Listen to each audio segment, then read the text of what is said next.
what you said about the healthcare system and how you Yes. pay for your own health and you use insurance to pay for times where you're Yeah. very sick or you need acute care, I think was one of the most insightful things I've ever heard on this podcast. That's an amazing way to think about it. Yeah. So I totally agree. When we're talking about the medical system, you already knew that you didn't want to go on any medications. Where do you think that came from? And what do we know about medications for bone health? Like what is being offered? Are they effective? Do they work? Do they have side effects? Like what do you know about some of the medications and why were you so resistant to that from the beginning? Well, there are basically two different types of medications. Anti-resorptives, which interfere with the osteoclast activity. That is the breakdown of bone. And then there are anabolics, which focus on osteoblast activity, which has to do with the building up of new bone. So I have to take a step back and just say that for the longest time, for as long as I can remember, I have believed that our biology is perfect, that we come into this world with perfect factory settings. We screw them up with things we do or don't do that we should be doing or not doing. So I don't like the idea of getting onto the prescription bandwagon because one drug tends to beget another drug. There's no way that you can interfere with a beautiful system. You get all new bones every 10 years. The breakdown and the rebuild is always happening. That cycle is always happening. And it happens for a reason. You don't want old bone. You don't want to freeze the life of your bones and that turnover, because then that bone is in your body for what, 10 years? 15 years, it's supposed to be turned over. That's the system. That's the way the system is designed. So a bisphosphonate, that is the osteoclast focused medication, and the anabolics, which are the osteoblast focused medications, are interfering with a perfect system. I knew that much when it was first recommended to me, and I knew I didn't want that because that's a pretty fundamental interference, especially for someone who seemed otherwise unhealthy. There are situations where those drugs I would recommend. So if there was an elderly person who is disinclined to do any activity, is not going to lift a weight, reports that they're not going to do this kind of thing, reports that they're not going to stop smoking, I would say, well, let's do what we can and go ahead and take the medication. So I don't think that in every case it's a toxic situation, but it is unnatural. So that's where I begin. I have always had a healthy suspicion of modern medicine.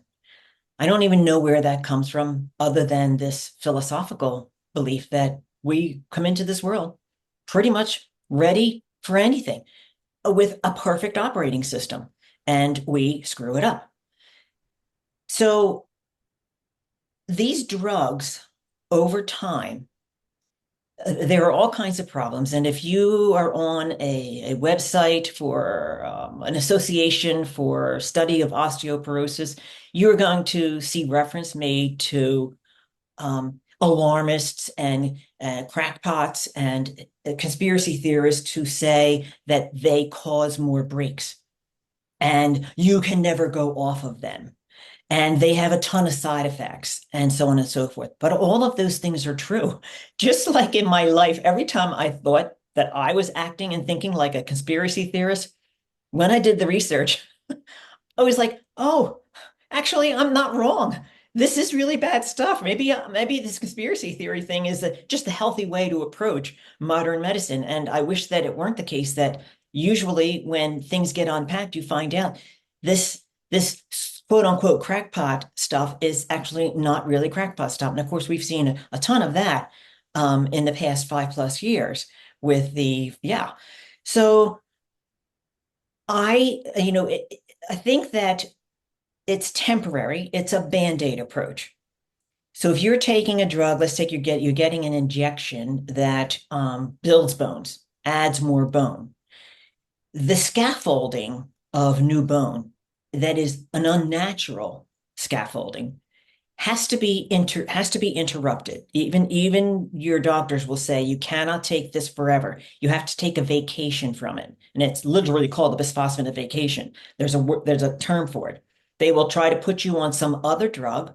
So bisphosphonates, your bones will hold on to whatever gains you got. And you will get gains from these drugs. It's not like they don't improve your bone density. They either freeze it where it is so you don't lose any more, or you get an increase in bone density.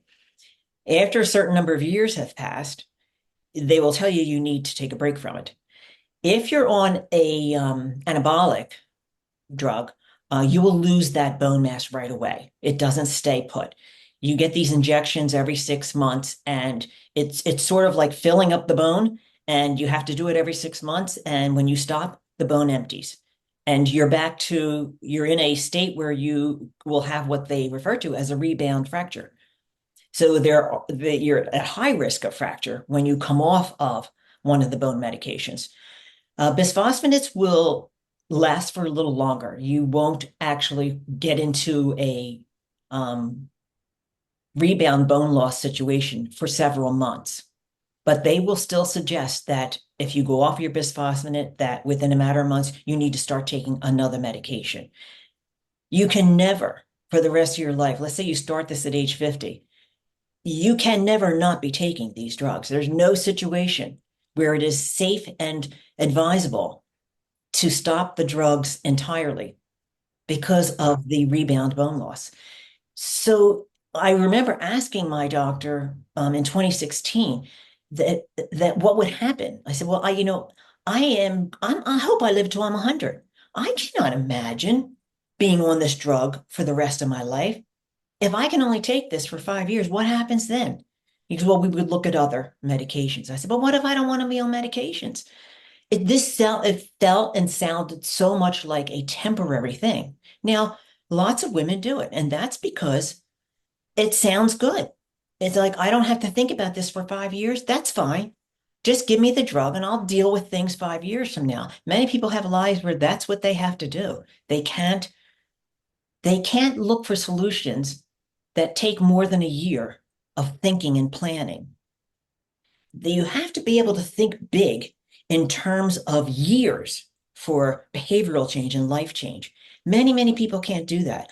I actually talk to people when I have my one-on-one consults about this very thing, about relaxing, take a breath, step back, think big, think in terms of a plan that's going to be 5 years long, not 5 months long or 5 weeks long, 5 years long, because you want to live for a long time.